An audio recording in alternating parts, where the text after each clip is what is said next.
Hello and welcome to the November Seneca County IDA board meeting. I think to get started, Kelly, if you can do a roll call to see who's here and verify we have a quorum. Sure. Ms. Bassett? Here. Mr. Russo? Here. Mr. Case? Yes. Mr. Kine? Yes. Mrs. Colacelli? Present. Mr. Shipley?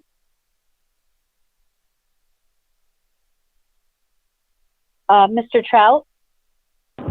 Here. Mr. Wadham?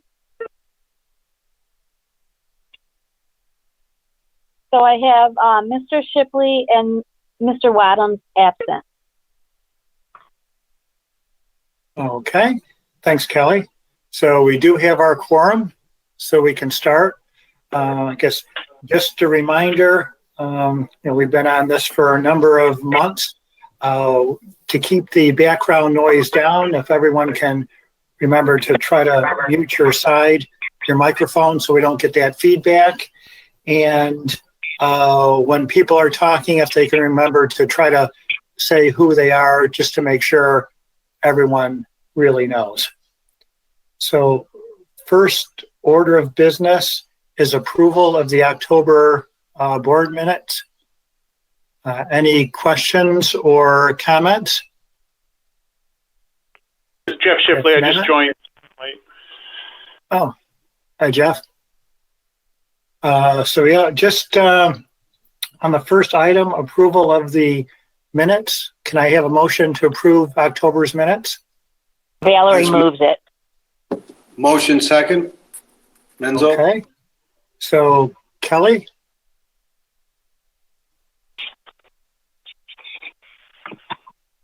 Ms. Bassett? Yes. Mr. Brusso? Yes. Mr. Case? Yes. Mr. Kine?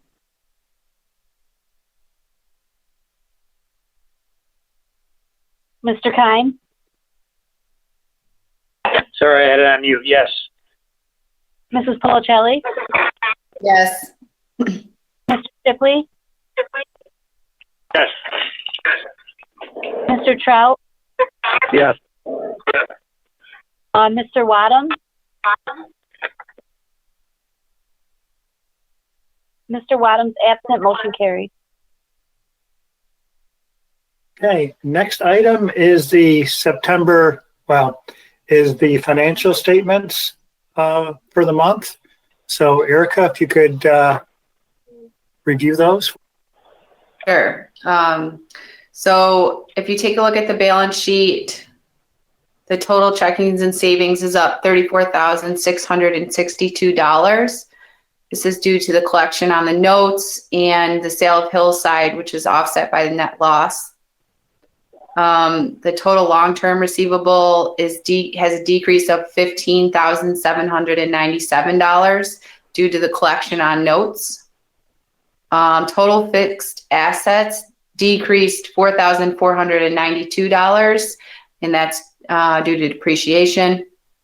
Total other current liabilities increased $50,148 due to deferred $65,000 on Hillside.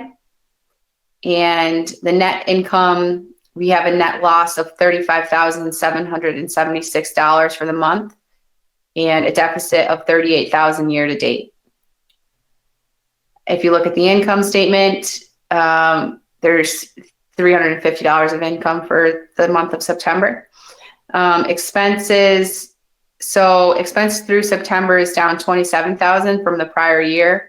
Approximately $365,000 in expenses for the year to date. And the three largest expenses are payroll of $105,000, professional of $108,000, and benefits of $53,000.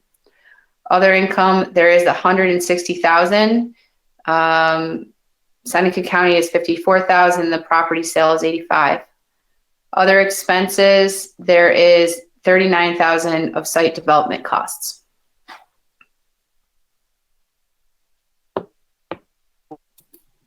Okay, anyone have any? Hillside development questions? costs are hillside related.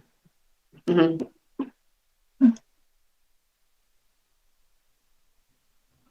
Any other comments or questions on the financials? Okay, so hearing none, can I have a motion to approve the financials for the month? So made. This is Tom. Second. This is Steve. Okay, so Kelly? Ms. Bassett? Yes. Mr. Brusso? Yes. Muted. Mr. Case? Yeah. Mr. Kime? Yes. Mrs. Policelli? Yes. Mr. Shipley? Yes. Mr. Trout? Yes. Mr. Wadham? Yes. Motion carried. Next item on the agenda is discussion on the IDA resolution for Deer Haven Park.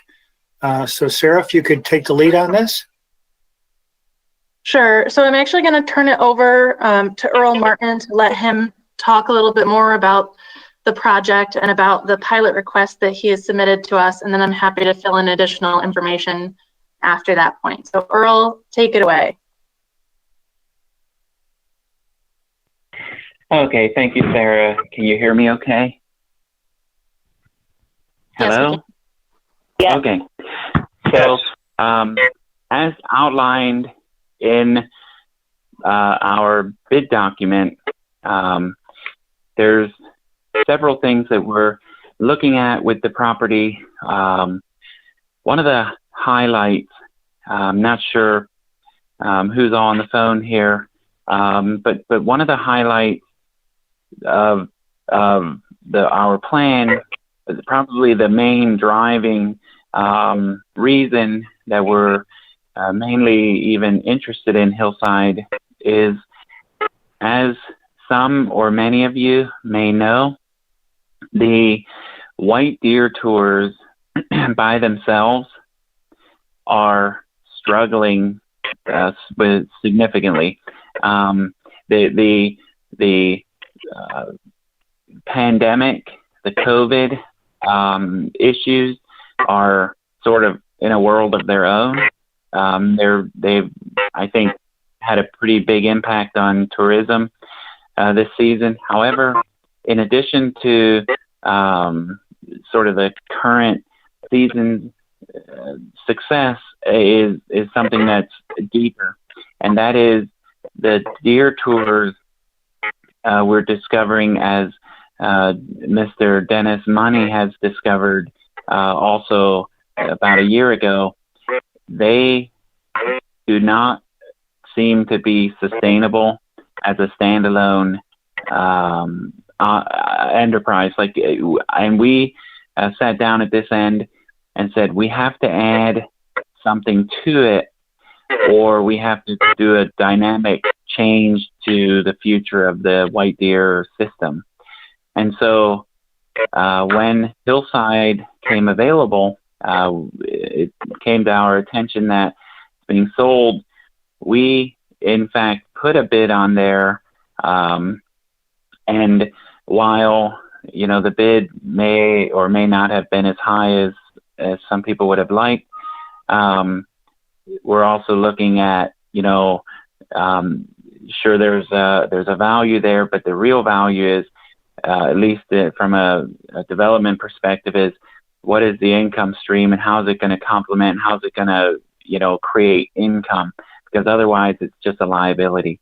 And one of the main things that we're looking at here is to expand the white deer tours into something a little bit more than just a per se white deer tour. And so we're kind of thinking in the magnitude of the white deer tour as it's known today would become just a part of the attraction that Hillside will be tomorrow. That's figuratively speaking. But what our goal is in conducting surveys over the last several years with people that have come to the depot, what we've discovered is that the white deer end up being about 50% of the attraction.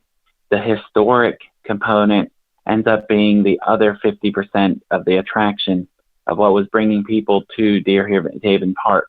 And so with the purchase of Hillside, it's our intention to build a focus on the historic component.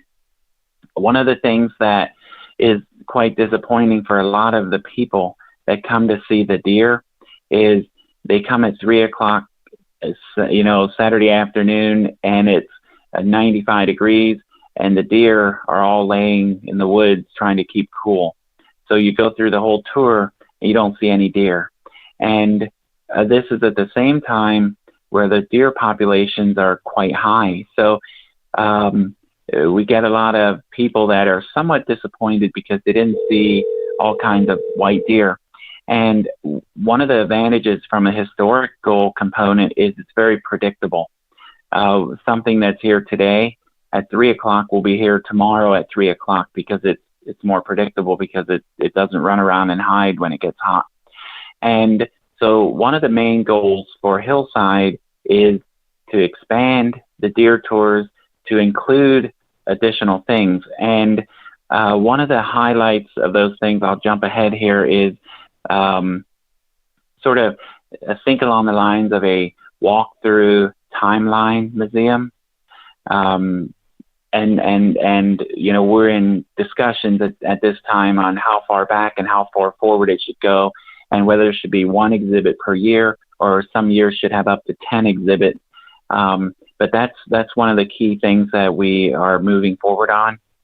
There's also some other things, like we would like to build some things like a mini golf course featuring the white deer and the military history. As far as we've been able to ascertain, there's nothing like that really available today. This would be one of a kind.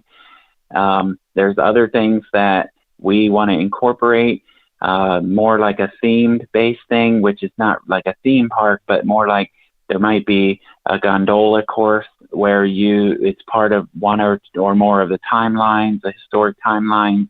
You're sitting in a little boat going through a course. There's a bunch of stuff like that that's in the planning stage, with the goal of sort of expanding the appeal to the park. Otherwise, what we see is a rapidly declining attendance to the deer tours. So that's what we're trying to mainly deal with. In addition to that, we're looking at some things which would both complement the increased tours, if you will, and as well as provide perks for employees that we have. And that would be along the line of utilizing things like the kitchen to provide meals and for both our potential campsite campers, our employees, a subsidized meal program for our employees, along with providing services like ice cream and things for our people to eat and snack on when they're taking the tours. So again, expanding these components. And additionally, we then have, sort of last but not least, the hope to utilize Hillside as part of a transition / expansion to our business. There's no question that due to a number of unforeseen obstacles, it's been a little bit longer getting the galvanizing plant and consequently the entire plant up to speed than what we originally had anticipated. We've met with a number of challenges, and I think we've been working through them as they come, but we're sort of bursting at the seams every day. So there is some facility on Hillside that we intend from both office and from a space where we can work in. In fact, I already am storing material in some of the buildings there, and sort of pulled back a little bit in light of some obstacles here, but would like to get back on course as soon as we get some predictability with furthering the plans of utilizing Hillside as a temporary spot to handle our spillover. So any questions so far? No, I don't think so, Earl. So far, so good. Okay, well, that's kind of a 30,000 foot overview of what we're looking to do with Hillside. It's not conclusive, but I am going to run out of time here today, so I kind of wanted to hit the 30,000 foot view and sort of to demonstrate why Hillside has some value for Seneca. The main thing is to expand the deer tours in an attempt to make them work. As part of our original agreement or original purchase of the overarching depot, one of the sort of obligations, and regardless whether it is an obligation or not, from a legal perspective, we have made a commitment to do everything we can do to make it successful, and you know, that's partially what we think this here can do for us. So this time I'll turn it back over to Sarah, and I'll stay on the line, and take any follow-up questions. Thank you. Thanks, Earl. So just to go off a little bit of what Earl was saying, as you know, part of his purchase bid was made conditional upon approval of a 1-year pilot. Because of the substantial investment that Earl's looking at making in the property over the next few years, and given what the current assessment rate is, the taxes would be prohibitive to him being able to make this project work in the long term without some kind of incentive package. So what we have for consideration today is an inducement resolution to accept the application and to allow us to schedule a public hearing for a proposed 1-year pilot for Mr. Martin. We've already done the cost benefit analysis that was included as part of the resolution. And we've also calculated the 1-year pilot, which the total pilot payment comes to just about $10,000 based on the appraised value of the property that we received of $350,000. So that's all I really have to say about that. Like Earl, I'm happy to answer any questions people may have.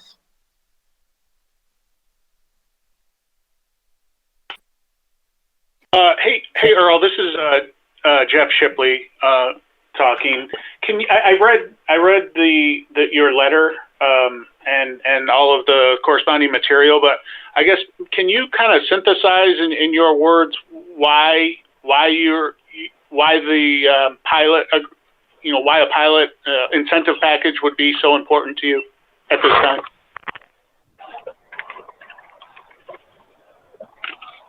Yeah, Jeff, a good question. One of the things that I have as a concern is I have basically 4 that I sort of try to adhere to, and what I feel, and I try to apply these 4 principles to every negotiation or every deal that I have, and what the first one is to identify the variables of any transaction. You have to identify the variables. The second is you have to provide upside for everybody involved in the deal. The third is you have to protect everybody's downside. And the fourth is you have to provide long-term predictability. And in a transaction like this, with many unknowns, not the least, the taxation and the process that it takes to get to the taxation is what my concern is not so much the $350,000 assessment as it is the potential for it to be 3.8 million. And there's a concern on my part that, upon purchasing this, we would get, hit with a $3 or $4 million assessment without the ability to have the time needed to go through a grievance process, etc. Now, I would understand that in an attempt to, maybe make the property more marketable, the IDA has done some exploratory work on lowering the assessment, but it's my concern or my understanding that that's not finalized, and upon sale of the property would trigger the ability to reassess, if you will, or change. So we would be, the main reason to answer your question is our hope is to gain that long-term predictability. And I think with a year, we could ensure that that can occur. Thank you.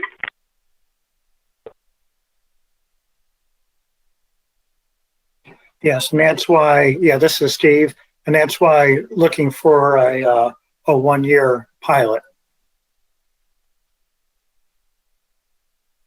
Yes, sir.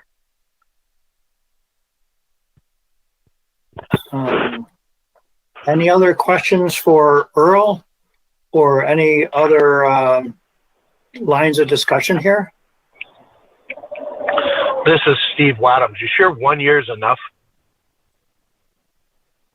Earl? Was that for me? I am not sure. I'm not sure that 1 year is enough.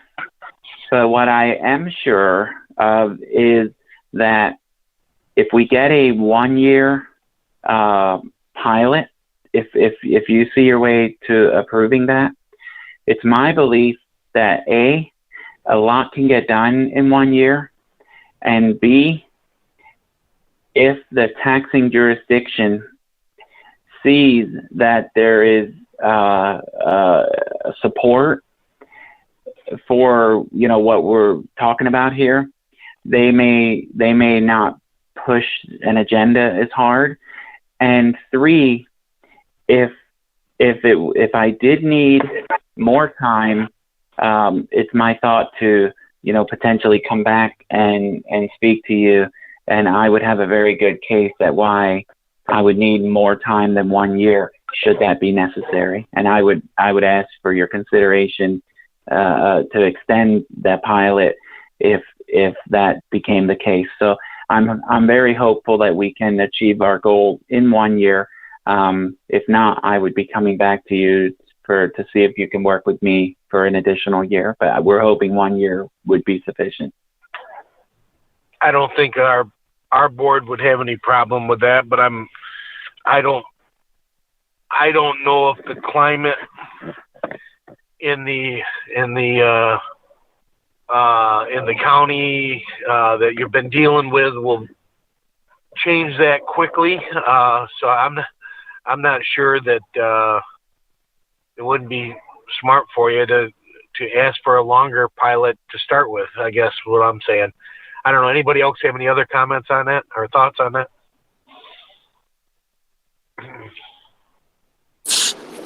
As Menzel, I was surprised by the 1 year, but I understand that there's a lot more homework to be done. And then there's also the whole cause before the state, whether this transaction will be done. So I don't see any real issue with a 1 year deal, and then just go from that. Mm-hmm.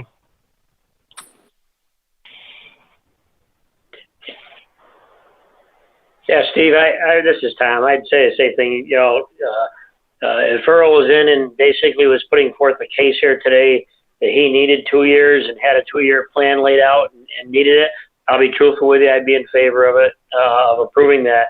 But if he's willing to ask for 1 year and gives us an opportunity at the end of the year to see what he's done, if he needs more, he's taking a risk with that. But certainly I would think at that point in time, the IDA would be able to look at what he's done. And if he makes a good case for it, I'd like to think that it wouldn't get turned down. So I'm good with going with the year at this point in time.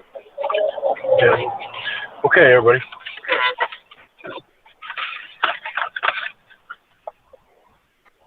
Okay. I'm good. So any more questions or comments? If not, what we have, yes. Yeah, Steve, this is Jeff. I don't think this is a question for Earl. This is more of a question probably for Rob or someone, or Sarah. But I guess I have two questions on I totally understand why he's asking for this. It makes a lot of sense to me. I just have a question in terms of the IDA's prerogative, given, number one, Earl does not own the property right now. It's a lease, right? And I guess two, Earl hit on it a little bit, was the uncertainty over what's going to happen with this letter that the County Board of Supervisors sent, whether or not that would, would that put a stop on everything anyways? So I guess my question is, what position are we in to be able to offer an IDA incentive package on the property that he doesn't own, and that with this cloud overhead with the Board of Supervisors? Well, this is Rob. I mean, right now, the IDA owns the property and leases it to Earl. So under any circumstances, even if the state theoretically tried to reject the conveyance, then that circumstance would just continue. The IDA would just continue to own it, lease it to Earl, and there'd be a pilot in conjunction with the lease agreement.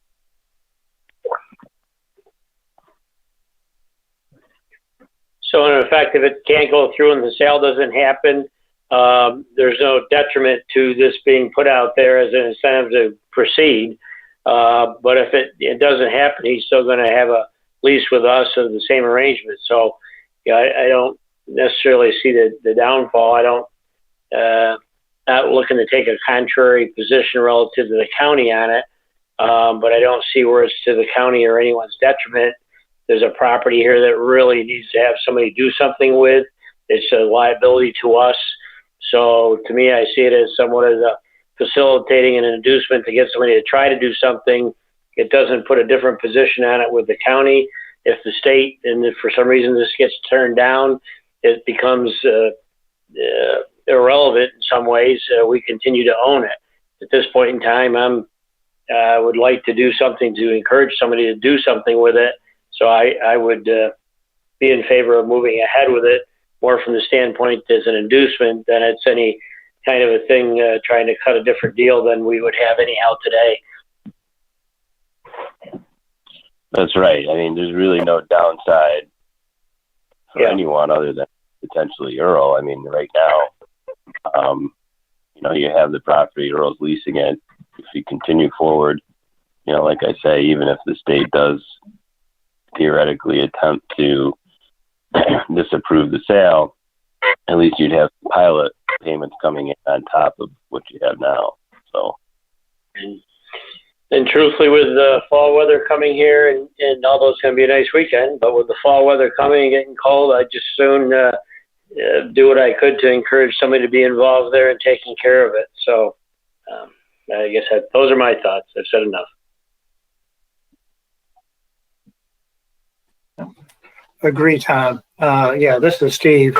Because what we do have before us is really the inducement resolution, which, if approved, calls for the public hearing on this, or public meeting. Right. In which case, as long as that is favorable to us, we would not approve this as a final until our next board meeting in December. So it's not a final approval, but the motion is to move ahead with this public meeting, obtain public comments, and continue to move forward. I get it. Correct. This is Jeff again. I just want to clarify one more point because I understood everything about this is just to move ahead with a public hearing. On the application, it says 1 year with optional extension. So at the end of the year, that doesn't mean that the same deal moves forward in the option. It just means we have an option to come back and work on another pilot, correct, or inducement, correct? Correct. Yeah, and I think that could certainly be clarified in there, Rob, but we could put, optional on the IDA's part. Yeah, I think if memory serves, when the depot pilot was done, we incorporated language to the effect that the company could come back to the IDA and seek an extension of the pilot without having to do a reapplication, and then the board would review that at that point in time. So yeah. Okay, thank you.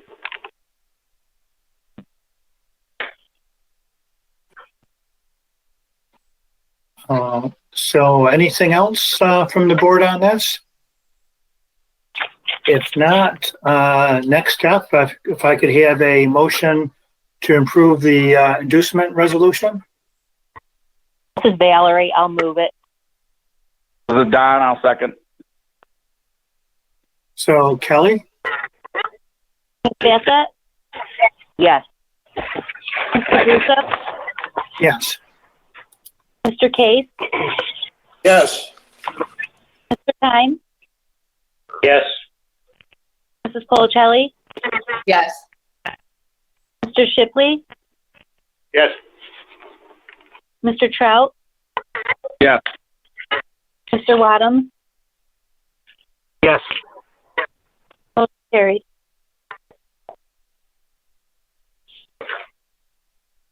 Okay, next item is the governance committee report. What happened is, well, the governance committee met October 19th, and the staff had gone through the multiple policies and procedures and went through and suggested a number of modifications, which we went through. And before you is the list of what those proposed modifications are, along with a list of the policies that we wanted to recommend keeping without further modification. So looking first, the IDA policies that we recommend modifications. I guess what we can do is I'll just kind of go through, ask if anyone has any questions on the administrative guidelines, policies, and procedures.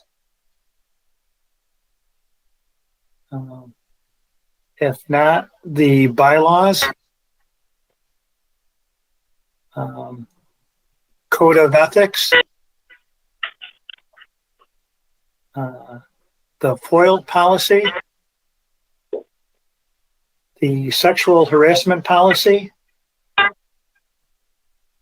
and then we have the uniform tax exemption policy and guidelines, which was essentially an addition for solar projects. So any sort of questions or comments from the board on any of those proposed modifications?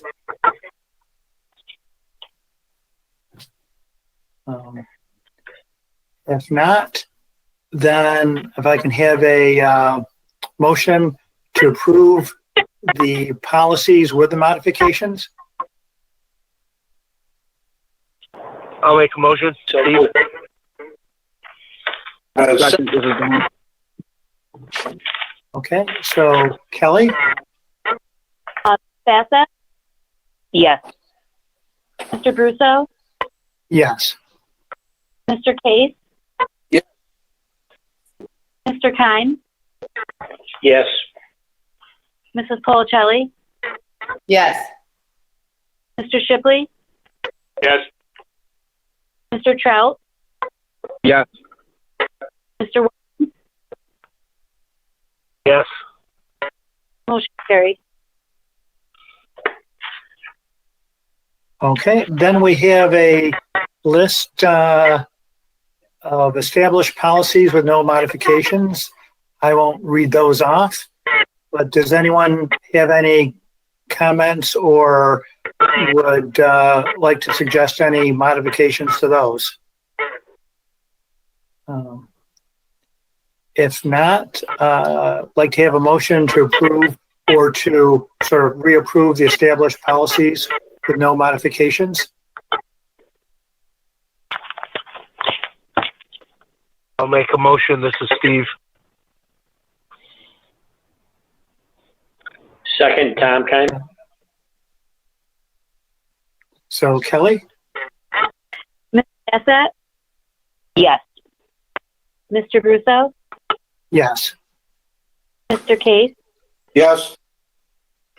Mr. Kine, Yes. Mrs. Policelli, Yes. Mr. Shipley, Yes.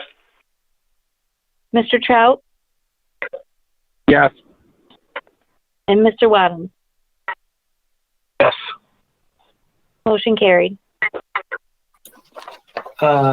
Next item is the staff went through, and I think whether Sarah and Kelly want to, add anything more to this, went through the IDA application for financial assistance, and based on some questions and not really issues, but to look through this, Sarah, Kelly, Pat went through and suggested a number of changes to make this a little bit clearer, both to the applicant and to the agency. I don't know if anyone has any questions or comments on what was done. This is Valerie. I have a comment on page 7 under guidance on job reporting. The wording on at least 35 to 40, if we're going to have, I'd like to see it say a full-time employee shall work at least 35 hours, and then go down to the part-time, an employee working at least 17.5 hours. Just make it a little more easy to read and more clear.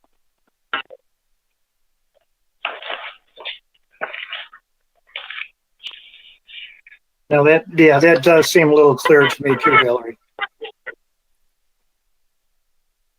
There's really no point in having a range there. Just say at least, and that takes care of it.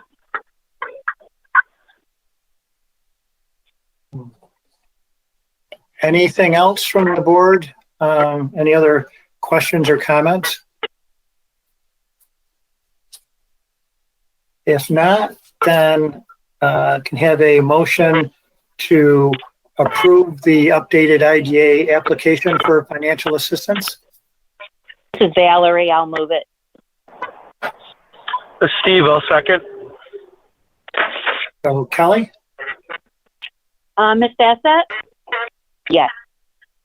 Mr. Russo, Yes. Mr. Case, Yes. Mr. Kine, Yes. Mrs. Policelli, Yes. Mr. Shipley, Yes. Mr. Trout, Yes. Mr. Wadham. Yes. Motion carried. Next item, really more for everyone's information, the IDA Governance Committee 2020 evaluation. Not up for any vote or anything, but does anyone have any comments or questions on that? If not, there was really more for an informational perspective.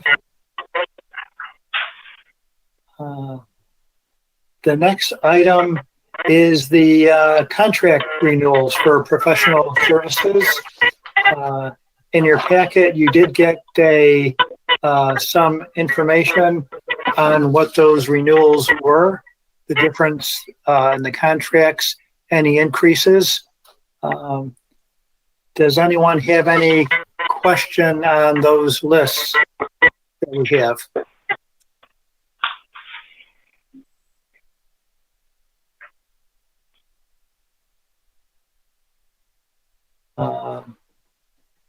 If not, I guess we can have a motion to approve the list of contract renewals. This is Valerie. I expect Mr. Case would like to have Mr. Kernan separated out of that group. Is that right? You are correct. I was going to abstain. Okay. Okay, so we'll remove forward then with the first resolution for everyone except for Bob Kernan. And then we'll do a second one afterwards for Bob Kernan as a separate resolution. So can I have a motion to approve the contracts for everyone except for Bob Kernan? I would make that motion, Mr. Menzel. Second? I'll second. This is Don. So Kelly? Ms. Bassett? Yes. Mr. Brusso? Yes. Mr. Case? Yes. Mr. Khan? Yes. Mrs. Policelli? Yes. Mr. Shipley? Yes. Mr. Trout? Yes. Mr. Wadham? Yes. Motion carried. And then, yeah, the next one for our favorite person. We have contract renewal for Bob Kernan as CFO. This is Valerie. I'll move that. Second? This is Erica. I'll second. So Kelly? Ms. Bassett? Yes. Mr. Brusso? Yes. Mr. Case? No. Mr. Kine? Yes. Mrs. Policelli? Yes. Mr. Shipley? Yes. Mr. Trout? Yes. Mr. Wadham? Yes. Motion carried. Next on the list, I'll turn this over a little bit to Sarah for the initial discussion. Next item is the discussion on the final resolution on the Fayette LLC solar project, which we did have a public meeting on earlier. So Sarah, if you could go over that. Sure, Steve. So as Steve mentioned, we held a public hearing regarding the solar project. We received 2 written comments, which were read at the meeting. One by some residents of the town of Fayette that were opposed to the project receiving assistance on the basis that it didn't create long-term jobs. And then one comment from a representative of the Carpenters Union just urging the IDA on solar projects to consider companies that use construction labor versus those that use construction labor from other states. In response to that comment, Mr. Campitello was on the public hearing and mentioned that the company is a New York State-based company and does hire the labor for the construction project. So that's really the only update regarding the public hearing. Again, you've all received the cost-benefit analysis and the proposed pilot schedule, which is in line now with what we've just approved with our updated UTEP. Mr. Campitello is on the line if anybody has additional questions for him, and I'm happy to answer any additional questions as well.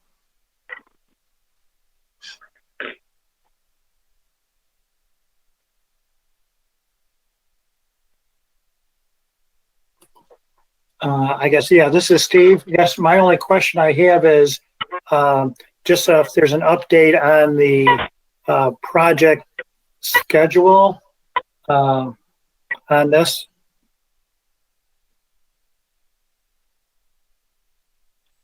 Hi, thanks, Mr. Brusso.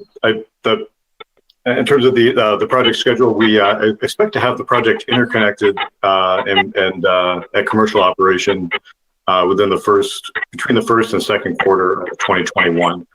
And that will be in coordination with NISEG and based on NISEG's schedule when they can actually finalize the interconnection of the project. From there, we would be able to sell power locally to residents in the town, surrounding towns in Seneca County.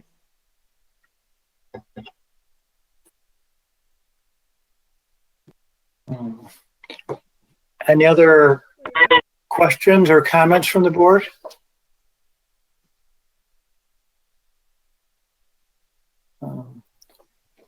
If there's no other questions or comments from the board, before us we have the final resolution to approve the project. If I can have a motion to approve.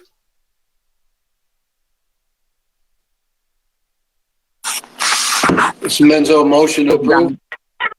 Don, second. So Kelly? Ms. Bassett? Yes. Mr. Brusso? Yes. Mr. Case? Yes. Mr. Keim? Yes. Mrs. Colacelli? Yes. Mr. Shipley? Yes. Mr. Trout? Yes. Mr. Wadham? Yes. Motion carried.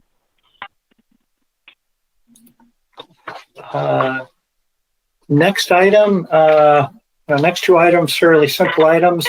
One is a grant status report, which we only have one to look at, a $600,000 one for working capital.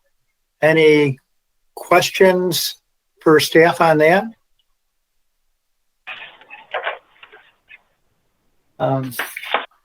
Then the next item is the revolving loan fund status report. Any questions or comments on that report? I don't have any questions per se, but I was talking to some people in the community and they would like more accessibility to how the program works. And, I basically told them call the IDA office, but they were wondering if there was a website or something like that I could direct them to.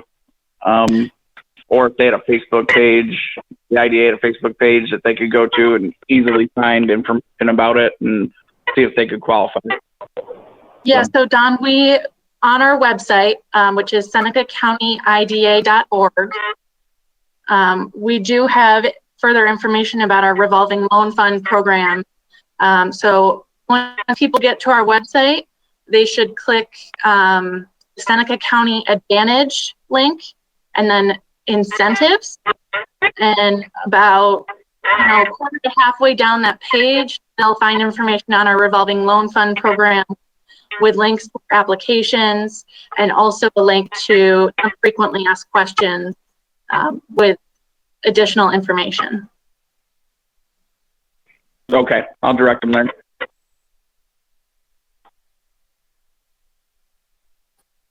Okay, if there's no other further questions or comments on the loan status, next item is an update from the chamber by Jeff.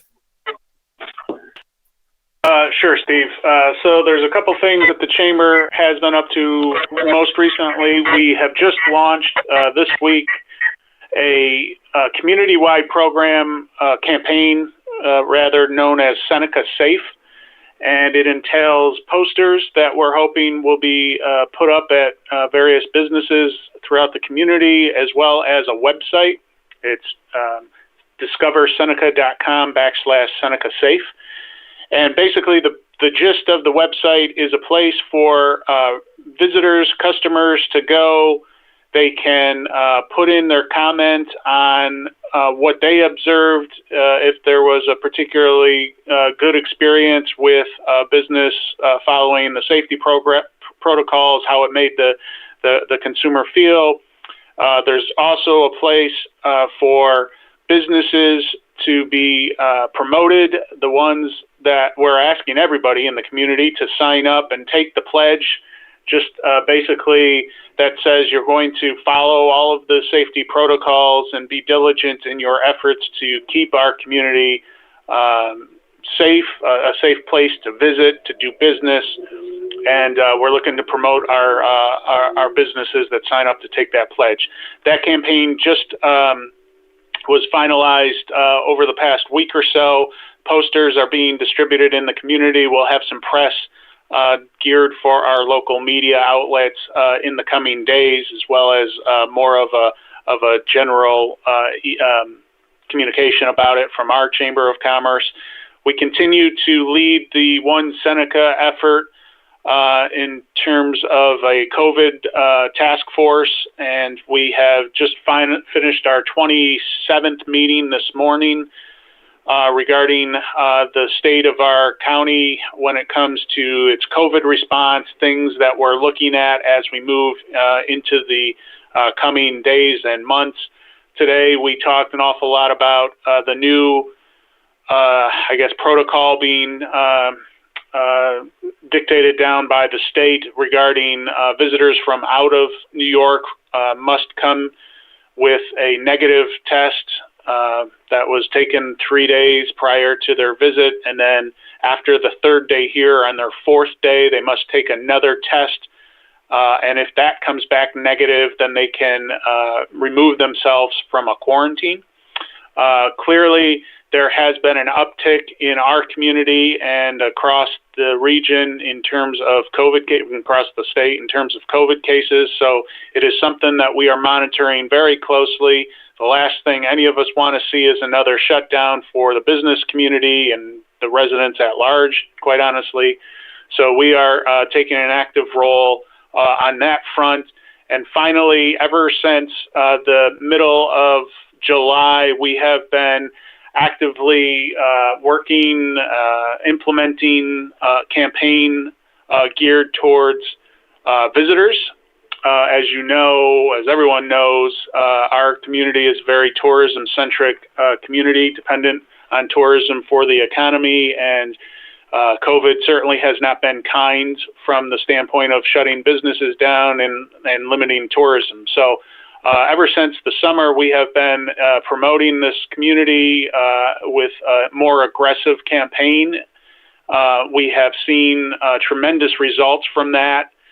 Uptick in everything from our tracking measures like our website and social media to actual revenues realized when it comes to people staying in this community, enjoying the assets of this community. So as we move through the end of 2020 and into 2021, obviously there is some uncertainty in terms of where the COVID cases are going to go and what the response is going to be, but as long as we can do it in a safe manner, we are certainly pushing for our community to be at the top of mind for visitors and hopefully to increase our economy. So that is what I have from a chamber update. Okay, well, thanks, Jeff. And Don, update from the Board of Supervisors? Yeah, the IMA for the transference of the 414 line, pretty much everybody signed it except Ernie Brownell, but as I was told the other day that he is going to sign it, he was just sick and had not done it at by the last board meeting. He might have signed it by now. So it looks like we're all set with that whole situation. Just a matter of filing the paperwork now. As I'm told. And then we also had the, long discussion about the Earl Martin sale. There was it wasn't 100% vote by any means to send that letter. There was several supervisors that were opposed to it, but the majority did win on that. So they sent their little letter off to New York, which I'm not quite sure why they did that, considering that the whole point of the IDA is to not make politically driven decisions. But other than that, there's not a lot more to report at this point. Okay, thanks, Don. Yep. And at this point, does anyone have any other business before the board? Not having any other business, there is no need for an executive session today. So all we have left is for an motion to adjourn. And you have that motion, Steve Menzo. I thought you'd be right on top of that one. You know it. Does anyone want to second that? Second, Steve Wadham. Okay, we have 5 seconds. I guess we'll just do this roll call. All in favor? Aye. Aye. Okay, thanks everyone. And I guess we'll see everyone again in beginning of December. We'll see you all later. Happy Thanksgiving, Thanks. everybody.